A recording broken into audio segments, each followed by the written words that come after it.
عن أبي هريرة رضي الله عنه قال قال رسول الله صلى الله عليه وسلم إن لله تعالى 99 اسما من أحصاها دخل الجنة هو الله الذي لا إله إلا هو الرحمن الرحيم الملك القدوس السلام المؤمن المهيمن العزيز الجبار المتكبر الخالق البارئ المصور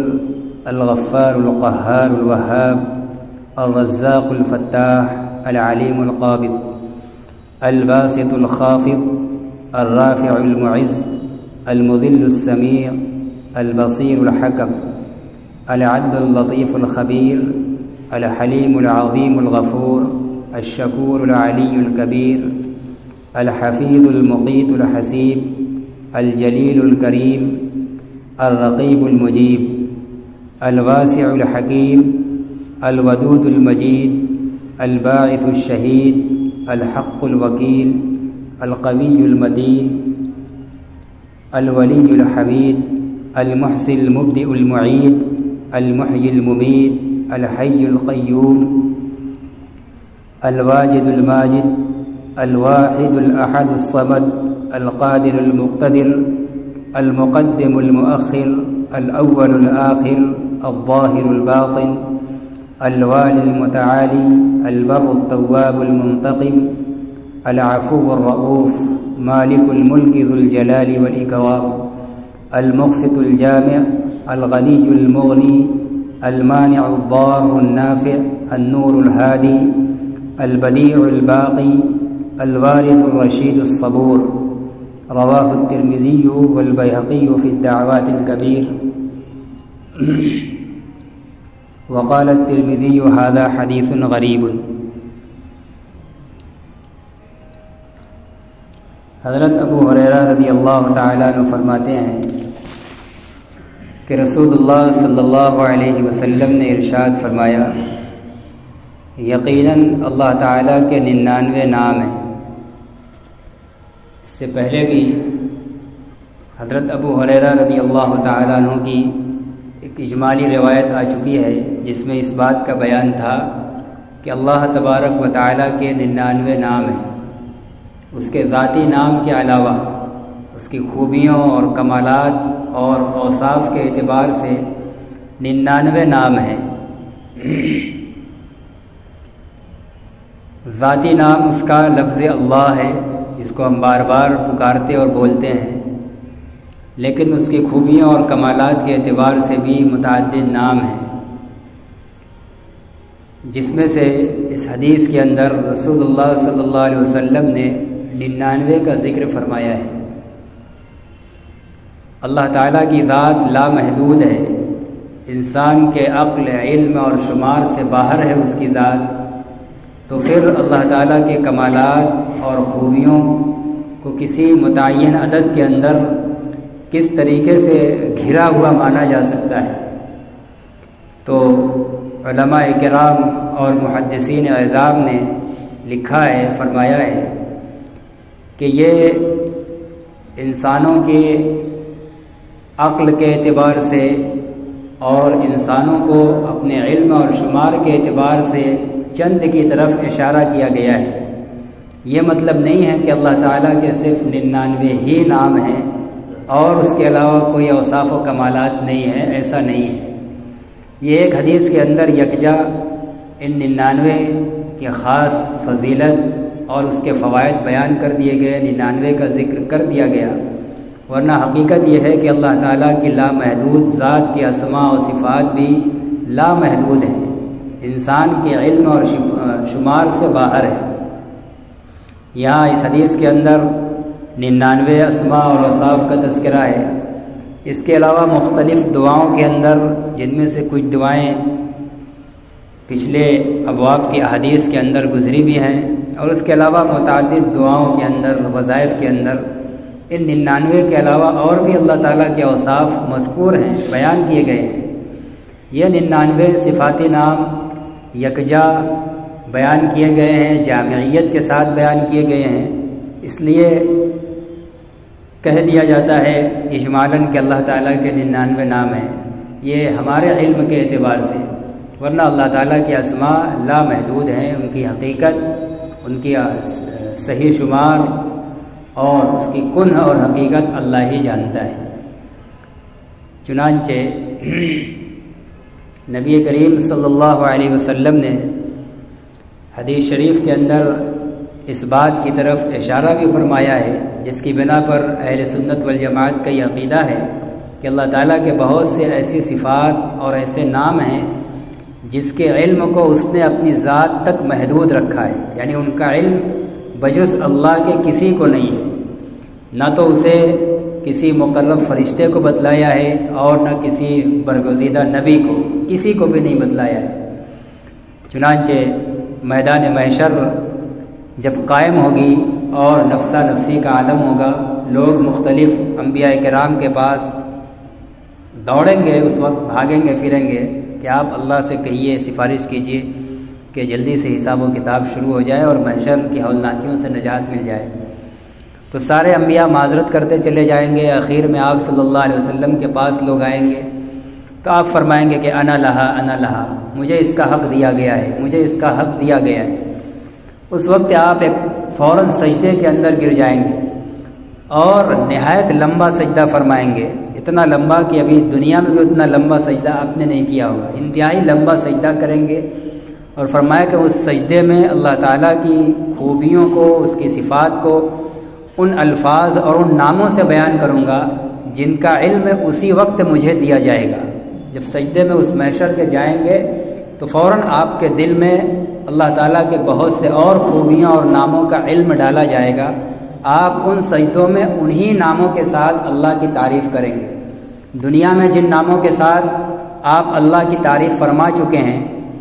سبحان اللہ، الحمدللہ، یہ اسماء الحسنی جو ہم جانتے ہیں، جتنے بھی الفاظ ہیں، وہ میدان محشر والے سجدے میں ان الفاظ سے اس سجدے میں اللہ کی تعریف نہیں ہوگی۔ فرمایا کہ میں ان الفاظ سے کروں گا جس کا علم ابھی مجھے نہیں دیا گیا ہے، اسی وقت وہ سجدے میں آنن فانن مجھے اس کا علم دیا جائے گا اور میں انہی الفاظ سے اللہ کی تعریف و توصیف بیان کروں گا۔ تو وہ بھی اللہ تعالیٰ کے اسماء اور نام ہیں۔ اس سے پتہ چلتا ہے کہ اللہ تعالیٰ کے سارے اسماء اور نام ہم کو دنیا میں بتلائے نہیں گئے، نبیوں کو نہیں بتلائے گئے، تو ہما و شما کی کیا حیثیت ہے۔ خود نبی فرما رہے ہیں کہ بہت سے نام کو میدان محشر کے اس طویل اور لمبے سجدے میں مجھے اسی وقت بتلایا اور سکھلایا جائے گا۔ تو حقیقت یہی ہے کہ اللہ تعالیٰ کے بے شمار نام ہیں، انسان کے شمار علم اور احاطے سے باہر ہیں، اور اللہ تعالیٰ کی الوہیت اور اس کے لامحدود ذات کا تقاضا بھی یہی ہے کہ اس کے اوصاف و کمالات انسان کے محدود عقل کے مطابق نہ ہوں، اس سے باہر ہوں۔ تو یہ جو 99 کہا جاتا ہے، ان کو خصوصیت کے ساتھ ان کی عظمت، ان کی فضیلت اکٹھا بیان کی گئی ہے، اور یہ ہمارے شمار میں آ جانے اور ہماری سہولت کے لیے، تاکہ ان کی جامعیت کی وجہ سے کچھ نہ کچھ بندہ ان الفاظ کے ذریعے اللہ کی تعریف و توصیف میں لگا رہے۔ تو فرماتے ہیں کہ اللہ تعالیٰ کے 99 نام ہیں، جس نے ان ناموں کو یاد کر لیا دخل الجنہ، وہ جنت کے اندر داخل ہوگا۔ اب کون ہے وہ نام؟ آگے ان ناموں کو، 99 ناموں کو اس حدیث کے اندر تفصیل کے ساتھ بیان کیا گیا ہے۔ هو اللہ الذی لا الہ الا ہو، یہ قرآن کریم کی ایک آیت کے ساتھ تبرک اور استشہاد کے طور پر بطور برکت کے اس کو پہلے ذکر کیا گیا ہے۔ وہ اللہ ہے، اس کے علاوہ کوئی عبادت کے لائق نہیں ہے۔ اللہ، یہ اللہ تعالیٰ کی ذاتی نام ہے، جیسے ہم لوگوں کا ایک ذاتی نام ہوتا ہے جس سے کسی شخصیت کا تعارف ہوتا ہے، ایسے ہی اللہ ایک ایسی ذات جس کا وجود ہمیشہ سے ہے اور ہمیشہ رہے گا، جس کے اندر خوبیاں ہی خوبیاں ہیں، کمالات ہی کمالات ہیں، جو پورے نظام کائنات کے خالق اور منتظم ہے تنِ تنہا۔ تو ایک ایسی ذات کی طرف دلالت کرنے والا، اس کا تعارف کرانے والا وہ لفظ کیا ہے؟ وہ لفظ اللہ ہے، وہ اللہ کا نام ہے، اس کو ذاتی نام بولتے ہیں۔ پھر اس کا ایک حقیقی اور بنیادی وصف جو دنیا میں مخلوق کے اور خاص طور سے انسانوں کے پیدا کیے جانے کا مقصد ہے، کہ دنیا میں اللہ کی الوہیت، اس کی یکتائی اور اس کی انفرادیت کا بول بالا رہے، اس کا اقرار پہلے کرائے گا، لا الہ الا اللہ،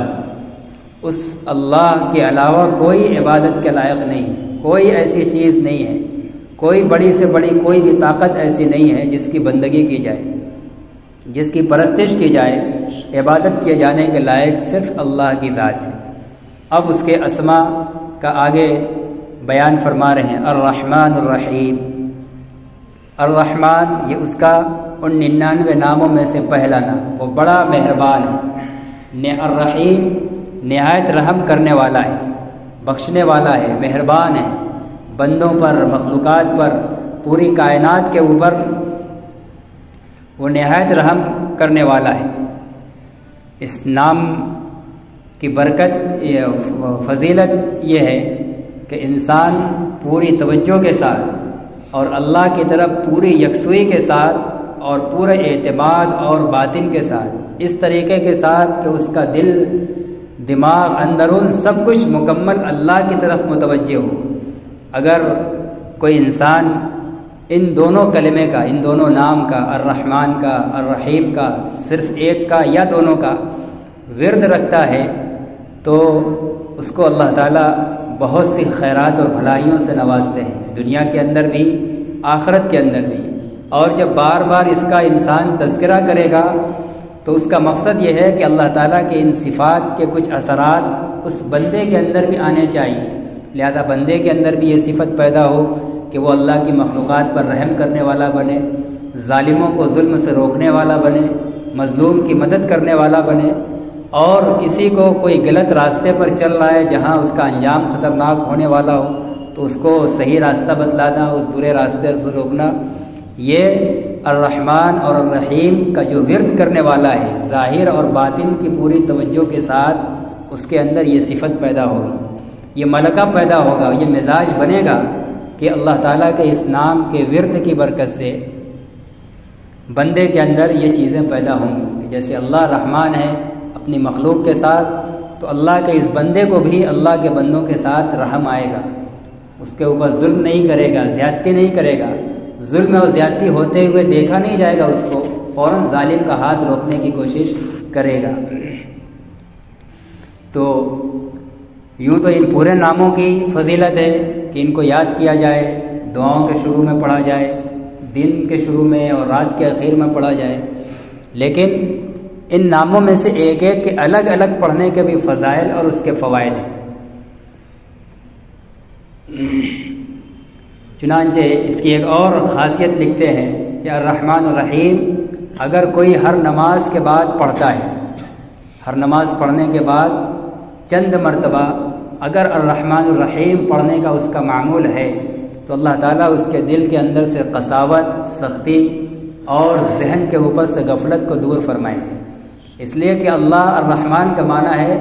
ہمہ وقت بندوں کے ساتھ رحم کرنے والا۔ اللہ کی رحمت بندوں کے ساتھ کبھی بھی غفلت کا شکار نہیں ہوتی۔ ایسا نہیں ہے کہ کسی لمحہ اللہ تعالیٰ کو کی طرف سے ہم شفقت کیے جانے کے محتاج اور ضرورت مند ہوں اور اس وقت اللہ تعالیٰ کسی دوسرے بندے کے کام میں لگ کے ہماری طرف سے غافل ہو گیا ہو اور تھوڑی دیر کے لیے ہم رحمت الہی سے محروم ہو گئے ہوں، ایسا نہیں ہوتا ہے۔ تو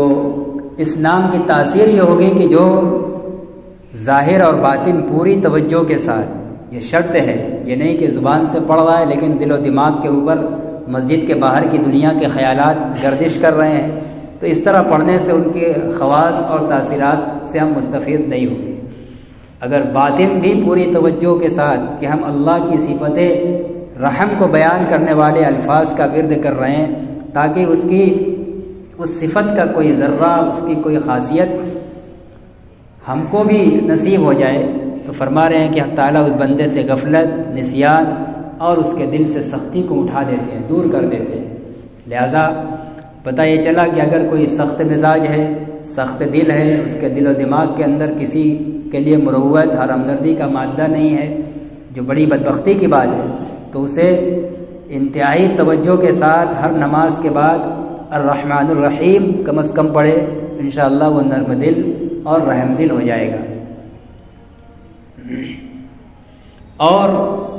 جو صرف الرحیم کو اگر روزانہ کسی وقت معمول بنا لے 100 مرتبہ پڑھنے کا، شرط یہ ہے نماز پنجگانہ کی پابندی اور ظاہر اور باطن کا استحضار، الرحیم کو اگر 100 بار پڑھتا ہے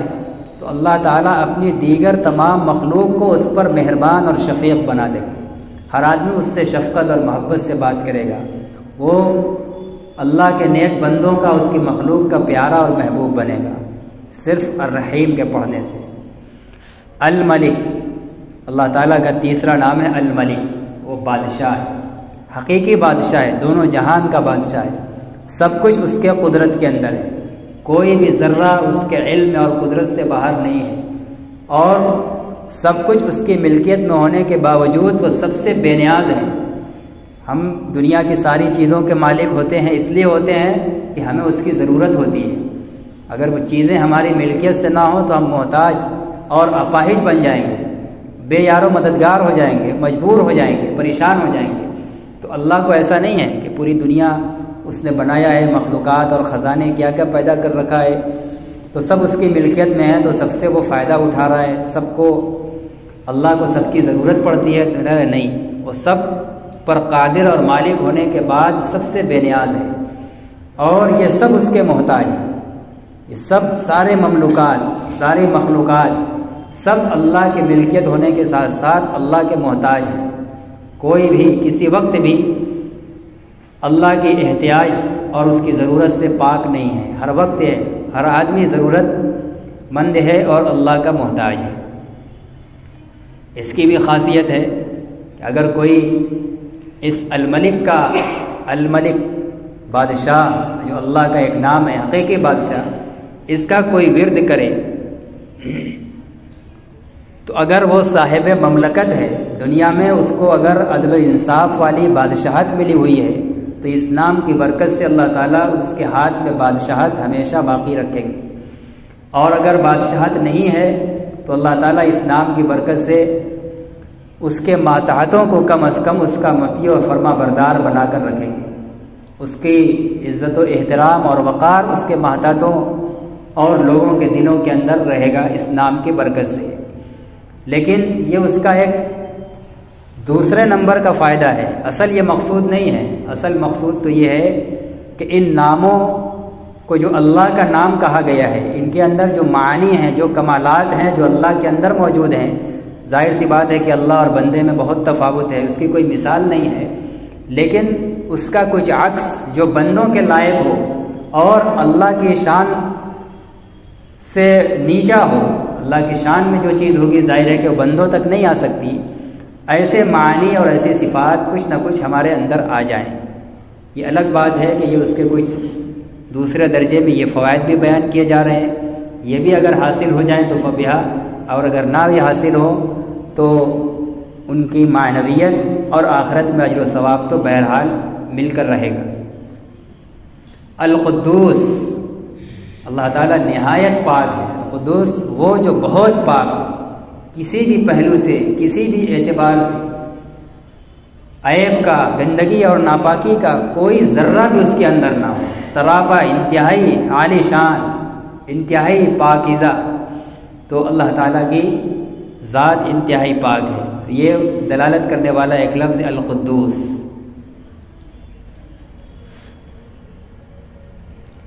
جس انسان کی یہ آرزو ہو کہ اللہ تعالیٰ اس کو گناہوں سے پاک و صاف رکھا کریں، گندگیوں اور علائشوں سے پاک رکھا کریں، تو وہ اس کو چاہیے کہ القدوس کا حسب موقع ورد کرتے رہے۔ کچھ نہیں یاد آ رہا ہے، آدمی چلتے پھرتے اٹھتے بیٹھتے القدوس ہی پڑھتا رہے، الف لام کے ساتھ، القدوس القدوس۔ تو اس نام کی برکت سے اللہ تعالیٰ اس کو عیب سے، گناہوں سے، آفتوں اور مشکلات سے پاک و صاف رکھیں گے، اس لیے کہ اس نام کے لفظ کے اندر پاکی کا معنی ہے۔ تو اس کو پڑھنے والا بھی دشمنوں سے، آفتوں سے، مصیبتوں سے، گناہوں سے پاک و صاف رہے گا۔ اور بعض مشائخ نے لکھا ہے کہ جو کوئی روزانہ زوال کے وقت القدوس کا ورد کرے تو اس کا دل کینہ، کپٹ اور برائیوں سے پاک و صاف ہو جائے گا۔ جو صاف دل رہنا چاہتا ہو کہ اللہ کے حضور میں حاضر ہو اس طرح کہ اس کا دل کسی انسان کی طرف سے گدلا نہ ہو، بالکل پاک و صاف ہو، تو بزرگوں نے لکھا ہے، ان کا یہ مجرب عمل ہے کہ زوال کے وقت القدوس کا ورد یہ انسان کے دل کو پاک و صاف رکھتا ہے۔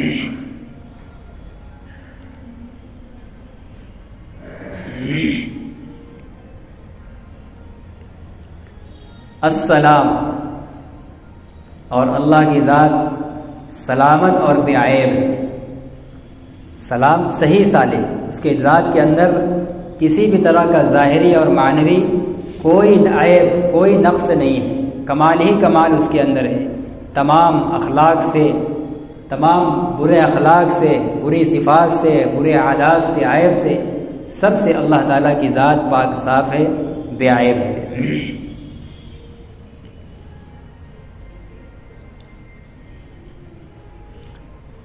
السلام کو اگر کوئی کسی بیمار کے اوپر لکھتے ہیں 111 مرتبہ پڑھ کر دم کیا جائے تو اللہ تعالیٰ اس کی اس نام کی برکت سے اس کو شفا عطا فرمائیں گے۔ السلام، پورے صحیح تلفظ کے ساتھ السلام 111 مرتبہ بیمار پر اگر پڑھ کر دم کیا جائے تو وہ صحت اور شفا پاتا ہے۔ اور اگر کوئی اس کو پابندی سے بلا تعداد گنتی کی کوئی قید نہیں، اس کا ایک معمول اور پابندی سے یہ کہ وہ ہمیشہ پڑھتا رہتا ہے تو اس کو کبھی دشمن کا اور کسی جان لیوا اور حملہ کرنے والے جانور وغیرہ کو کوئی خوف نہیں ہوگا۔ وہ انسان نڈر اور بہادر ہوگا، بہت مطمئن رہے گا، نہ کسی دشمن کا خوف ہوگا، کسی دوست کا خوف ہوگا یا انسان کا خوف ہوگا، نہ جانور کا خوف ہوگا۔ تمام طرح کے خطرات سے اور خوف سے پاک و صاف رہے گا، مطمئن رہے گا وہ بندہ جو السلام پڑھنے پر پابندی کرتا ہے، مسلسل زیادہ سے زیادہ اس کو پڑھتا رہتا ہے۔ المؤمن، اللہ تعالیٰ کا ایک نام ہے المؤمن، امن دینے والا، وہ اپنے بندوں کو امن دیتا ہے۔ ظاہر ہے کہ ہم سب اپنی زندگی کے اندر جو چین و سکون، امن و عافیت پا رہے ہیں، یہ سب اللہ کے صدقہ ہے، اس کی داد و دہش ہے، اس کا عطیہ ہے،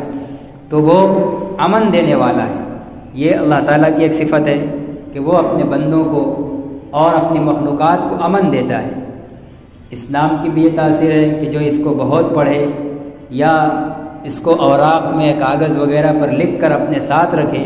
تو اللہ تعالیٰ اس کو شیطان کے شر سے اور دشمنوں کے شر سے محفوظ رکھتے ہیں۔ کوئی اس کے اوپر حاوی نہیں ہو سکتا۔ کوئی دشمن حاوی ہونا چاہے، اس کا حق چھیننا چاہے، حملہ آور ہونا چاہے، تو اسلام کی تاثیر یہ ہے کہ اس کو کثرت سے پڑھنے والا اور اس کو لکھ کر اپنے پاس رکھنے والا یہ امن میں رہتا ہے، نڈر رہتا ہے اور مطمئن رہتا ہے، اور ظاہر و باطن ہر اعتبار سے وہ اللہ کا مطیع و فرما بردار بنا رہتا ہے۔ المہیمن، اللہ تعالیٰ کی ایک صفت ہے مہیمن، وہ نگہبان ہے ہر چیز کا، پورے کائنات کا اور اس کے ایک ایک ذرے کا، پورے نظام کا، سب چیز کا وہ نگہبان ہے اور اچھی طرح نگہبانی کر رہا ہے۔ نگہبانی تو ہم لوگ بھی کرتے ہیں اپنی اپنی چیزوں کی، لیکن ہماری طرف سے کوتاہی ہو جاتی ہے، بھول جاتے ہیں، غفلت کر جاتے ہیں، لیکن وہ پل بھر بھی غفلت نہیں کر رہا ہے۔ نہ معلوم کب کی دنیا بنی ہوئی ہے، سورج کے نکلنے کا جو ٹائم ہو، دوسرے دنیا کے کسی اتنے بڑے نظام میں مشغولیت کی بنا پر نعوذ باللہ کبھی ایسا نہیں ہوا ہو کہ آج اللہ تعالیٰ بھول گیا ہو سورج کو آج 1 منٹ 1 گھنٹہ لیٹ نکال دیا ہو، پہلے نکال دیا ہو۔ سورج کبھی پہلے غروب ہو گیا ہو، لیٹ غروب ہو گیا ہو، نہیں، اس کو نظام سے جو ظاہری شمسی تقویم میں مرتب کر دیا گیا، اب کیلنڈروں سے ملا لیا جائے، جو تاریخ لکھ دی گئی آپ کی زندگی میں، جتنی مہینے کی وہ تاریخ آتی جائے، تجربہ کرتے جائیے، جو وقت ہے طلوع و غروب کا اس سے پل بھر کا بھی فرق نہیں ہوتا۔ یہ اللہ تعالیٰ کی بہترین نگہبانی کا کرشمہ ہے کہ اللہ تعالیٰ ایسی قدرت والے ہیں کہ اتنے بڑے نظام کا اچھی طرح مکمل ایسی نگہبانی فرما رہے ہیں کہ کبھی کوئی لمحہ بھی کائنات کا نظام اور اس کے سسٹم کی کوئی چیز اپنی ذمہ داری سے، اپنے وقت سے خطا نہیں کرتی۔ یہ اللہ تعالیٰ کی صفت المہیمن کا کرشمہ ہے، تو اللہ تعالیٰ ہر چیز کا نگہبان ہے۔ اس کے بارے میں بھی خواص لکھ رہے ہیں، ہر ناموں کی ان کی تاثیرات ہیں، بزرگوں کے مجربات ہیں، اس لیے صرف ان ناموں کے ترجمے پڑھ لیے سن لیے جائیں، یہ ہمارے لیے اتنا مفید نہیں ہوگا۔ یقیناً وہ بھی مفید ہے، اور وہ تو پتہ ہی ہے کہ یہ اللہ کے نام ہیں، تو اللہ کے کوئی نہ کوئی خوبی ان الفاظ سے بیان کی جا رہی ہے۔ ہم پڑھیں گے تو بندوں کے اندر کیا صفات پیدا ہوں گی، اور ہمیں تو یہ حکم دیا گیا تخلقوا باخلاق اللہ، اللہ کی جو صفات ہیں اسی جیسی صفات کا عکس بندوں کے اندر بھی پیدا ہو سکتا ہے۔ ہم کو حکم دیا گیا ہے تم لوگ اللہ کے اخلاق کو، اس کے اوصاف کو جو بندوں کو اپنائے جانے کے لائق ہیں ان کو اپناؤ، ان کو اپنایا جا سکتا ہے۔ جیسے اللہ تعالیٰ رحم دل ہے، بندہ بھی رحم دل ہو سکتا ہے۔ اللہ تعالیٰ نگہبان ہے، بندہ بھی اپنی چیزوں کی نگہبانی کرتا ہے۔ یہ الگ بات ہے کہ اللہ تعالیٰ کی یہ اوصاف اعلیٰ اور کامل درجے کے ہیں، کسی طرح کا نقص اور عیب نہیں ہوتا، اور ہمارے ان کاموں کے اندر عیب ہوں گے، کوتاہیاں ہوں گی، کمیاں ہوں گی۔ تو اللہ کے اوصاف اور اس کے کمالات سے ہمیں سنورنے کا، اپنے اندر پیدا کرنے کا ہمیں حدیث میں حکم دیا گیا ہے تخلقوا باخلاق اللہ۔ اس لیے ان ناموں کے خواص اور ان کی تاثیرات اور بزرگوں کے مجربات بھی یقیناً ہمارے لیے مفید ہوں گے۔ فرماتے ہیں کہ جو کوئی اس المہیمن کو پہلے غسل کرے اور پھر اس کے بعد المہیمن 115 مرتبہ پڑھے،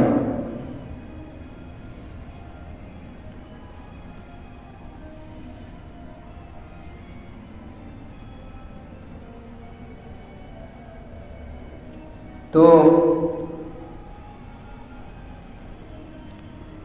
غسل کرنے کے بعد المہیمن پڑھے 115 مرتبہ، اور یہ عمل ہمیشہ کرے مواظبت اور پابندی کے ساتھ، تو کہہ رہے ہیں کہ وہ تمام فتنوں سے پناہ پائے گا، وہ تمام فتنوں سے پناہ پائے گا۔ اور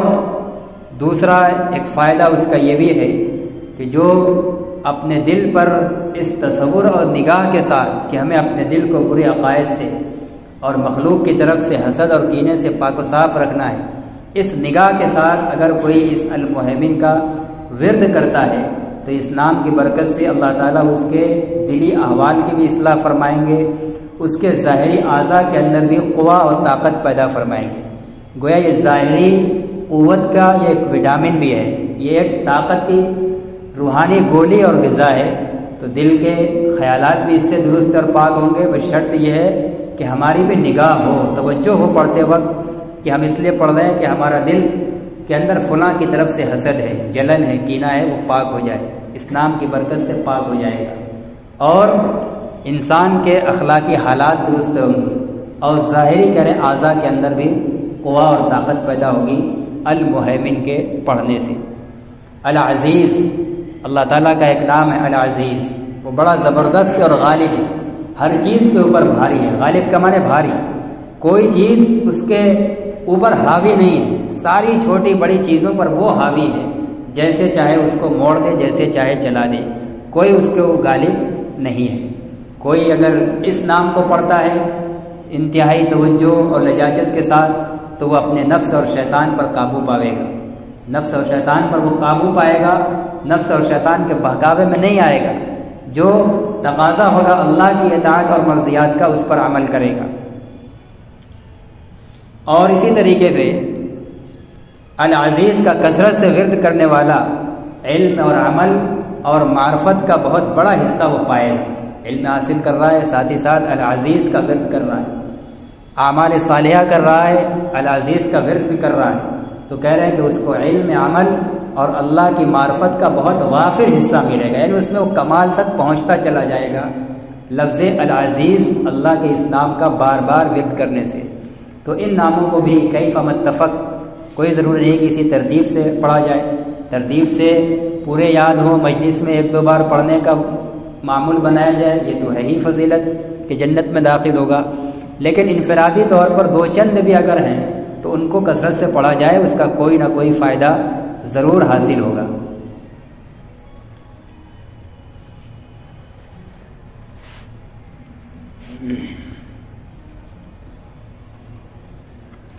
اسی طرح اس کی ایک خاص خاصیت ہے العزیز کی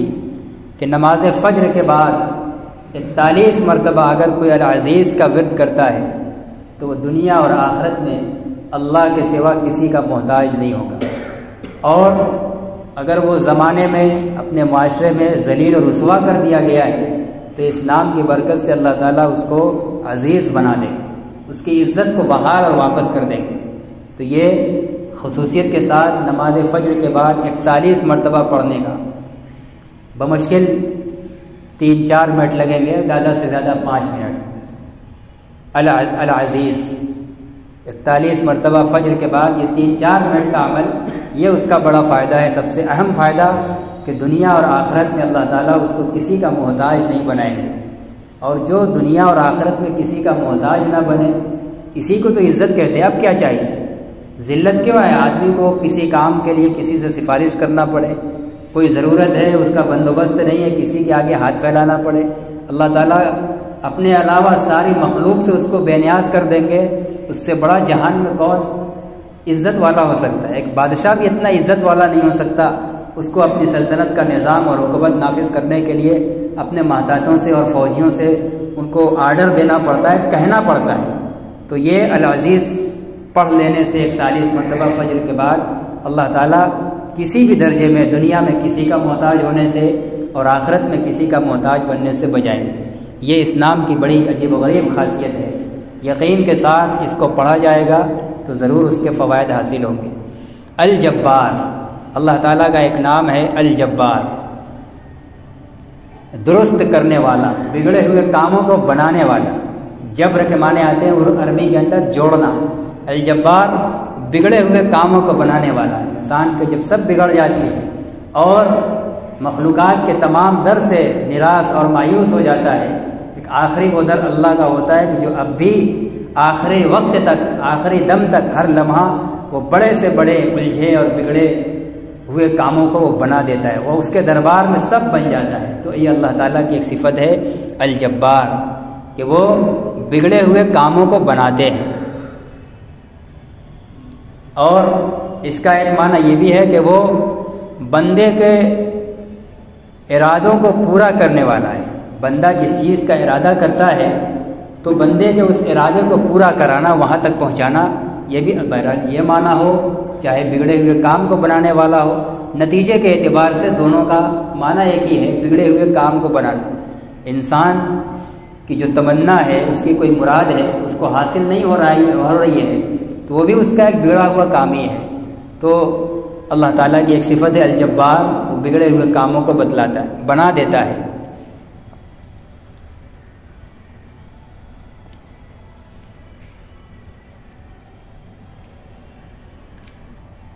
جو کوئی کہہ رہے ہیں الجبار کو 21 مرتبہ پڑھے، 21 مرتبہ کسی بھی وقت کی کوئی قید نہیں ہے، تو وہ ظالموں کے شر سے امن پاوے۔ اور جو کوئی اس کو ہمیشہ پڑھے، یعنی جب خالی ہے اس کو یاد آیا بس الجبار پڑھتا ہی چلا جا رہا ہے، تو اس کی غیبت کرنے والے، پیٹھ پیچھے اس کو نقصان پہنچانے کی پلاننگ کرنے والے کہ وہ پلاننگوں کے شر سے وہ محفوظ رہے گا، ان لوگوں کا داؤ اس کے اوپر نہیں چل پائے گا، امن و امان میں ہو جائے گا۔ المتکبر نہایت بزرگ ہے، المتکبر اللہ تعالیٰ کی ذات نہایت عالی ہے، المتکبر بہت عالی، بہت بزرگ، بہت بڑا۔ تو یہ اللہ کی ایک صفت ہے، اللہ کا ایک نام ہے۔ اللہ تعالیٰ بڑے ہیں، متکبر ہیں۔ تکبر، بڑا بننا، یہ اللہ کے علاوہ عام لوگوں کے لیے، انسانوں کے لیے یہ جائز نہیں ہے، یہ منع ہے، اس لیے کہ تکبر اسی کو زیبا دیتا ہے جس کے اندر ذرہ برابر کا، پل بھر کا بھی کوئی عیب نہ ہو۔ ہم کل نہیں تھے، ناپاک نطفہ تھے، کوئی حیثیت نہیں تھی، اور اگلے پل کا کوئی ٹھکانہ نہیں ہے، پھر ہم کس بنیاد پر تکبر کریں؟ اللہ تعالیٰ بڑے ہیں، اللہ اپنے کو بڑا سمجھ رہے ہیں، اور ہمیں بھی حکم دیا گیا کہ ہم اللہ کو بڑا سمجھیں، تو وہ اس لائق ہیں، ان کا عیب ہے ہی نہیں، وہ کل بھی تھے، آج بھی ہیں، آئندہ بھی رہیں گے، وہاں عیب اور نقص نہیں ہے۔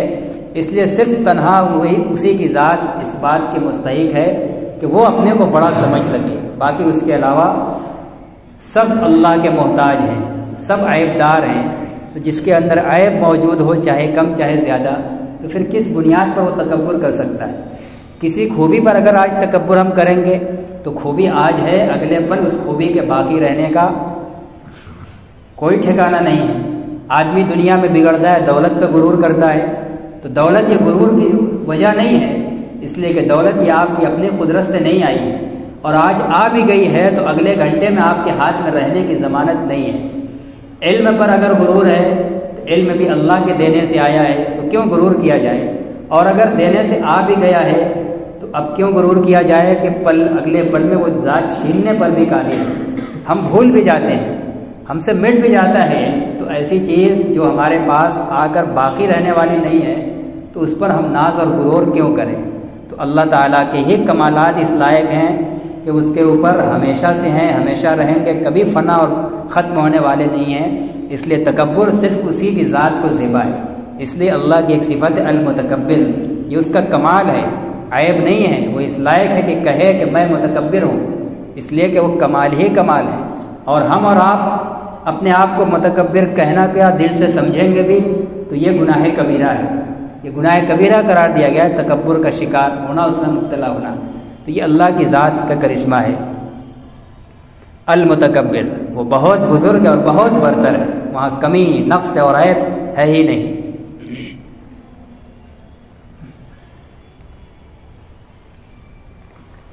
اس کے فوائد میں لکھتے ہیں کہ اگر کوئی اس کو بستر پر پہنچنے کے بعد المتکبر 10 مرتبہ بیوی سے صحبت کرنے سے پہلے 10 مرتبہ اس کو پڑھ لے تو اللہ تعالیٰ اس کو نیک، صالح، متقی اور پرہیزگار اولاد عطا فرمائے گا۔ اور کوئی بھی دنیا یا آخرت کا جائز مقصد ہو، جائز ضرورت ہو، اس مقصد میں جو آدمی سبب کے درجے میں لگتا ہے، قدم بڑھاتا ہے اس کو حاصل کرنے کے لیے، قدم بڑھانے سے پہلے ہر اپنے جائز کام کے شروع میں اگر المتکبر کا کم از کم 10 مرتبہ ورد کر لیا جائے تو انشاءاللہ وہ مقصد آسانی اور سہولت کے ساتھ حاصل ہوگا۔ تو یہ اس المتکبر کے ورد کا ہمارے حق میں ایک دنیاوی فائدہ ہے۔ الخالق،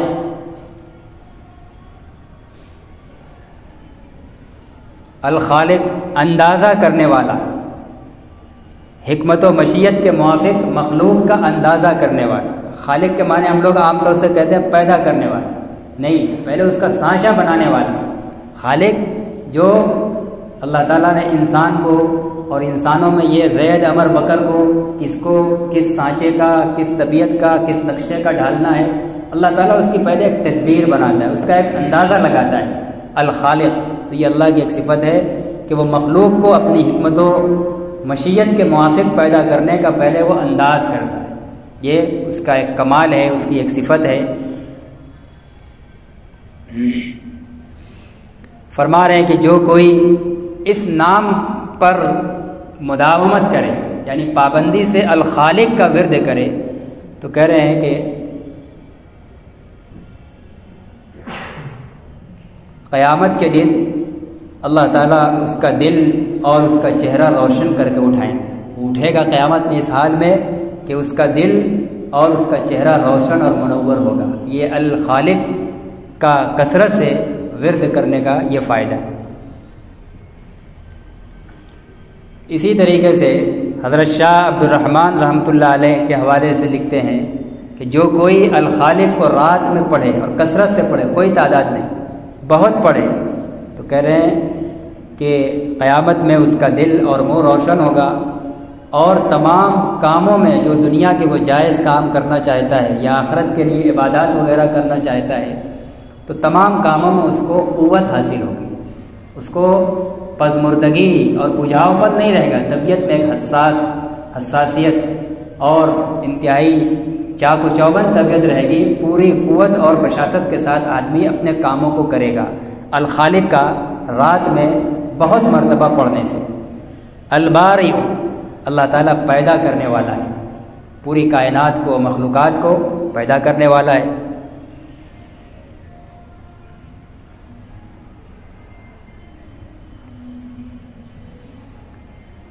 اس نام کا بھی ایک بڑا عجیب و غریب اور عظیم فائدہ ہے جس کا تعلق مرنے کے بعد سے ہے۔ فرماتے ہیں کہ جو کوئی ہفتہ میں 100 مرتبہ الباری کا ورد کرے، پورے ہفتہ ملا کر 100 مرتبہ الباری اگر کوئی پڑھتا ہے تو فرما رہے ہیں کہ اللہ تعالیٰ اس کے قبر کو جنت کا باغ بنا دے۔ وہ قبر کے گڈھے میں نہیں پڑا رہے گا، وہ جنت کے باغ میں عیش و آرام کرے گا، تفریح کرے گا۔ یعنی مرنے کے بعد ہی سے اللہ تعالیٰ اس کی جنت کو اس کے قبر کو ریاض الجنہ بنا دیں گے، جنت کا باغ بنا دیں گے، جو مرنے کے بعد ہر مومن کا مطلوب ہوگا۔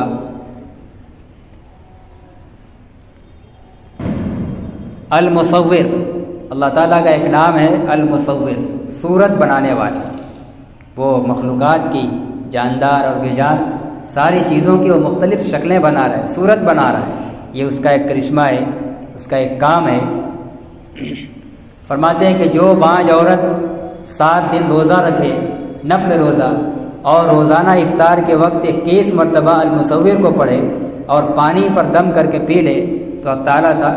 شانہ اس کو نیک اولاد عطا فرمائے گے۔ بانج عورت ہے، ظاہری طور پر اولاد کے ہونے کی صلاحیت نہیں ہے، لیکن اگر 7 دن تک اس عمل کو کیا جائے، روزہ رکھ کر عورت کرے اور روزانہ افطار کے وقت 41 مرتبہ المصور کو پڑھے اور دم کرے اور پھر اسی پانی سے افطار کرے تو اللہ تعالیٰ اس کو نیک اولاد عطا فرمائیں گے۔ اور جب بھی کسی مشکل کام کے وقت کوئی مشکل کام سامنے ہو اور اس وقت یہ عمل کیا جائے کہ 21 مرتبہ پڑھ کر اس کام میں لگا جائے تو اللہ تعالیٰ دشوار سے دشوار کام کو اس پر آسان فرما دیتے ہیں۔ یہ اللہ تعالیٰ کے ان ناموں کی تاثیر ہے۔ یہ بھی چند نام ہوئے ہیں، آگے بقیہ ناموں کے فوائد اور اس کے تراجم انشاءاللہ آئندہ، وقت زیادہ ہو رہا ہے۔ اللہ تعالیٰ ان ناموں کی حقیقت کو، اس کی تاثیر کو، ان کی معنویت کو ہمارے دل کے اندر بیٹھا دے اور ان مختلف ناموں کو اپنے اپنے اوقات میں ہم سب کو ان کا اپنے اوراد اور وظائف میں معمول بنانے کی توفیق عطا فرمائے۔ باقی الغفار سے جو بقیہ نام ہیں انشاءاللہ آئندہ ہفتے میں اس کو مکمل کیا جائے گا۔ اللہ تعالی ہم سب کو عمل کی توفیق عطا فرمائے۔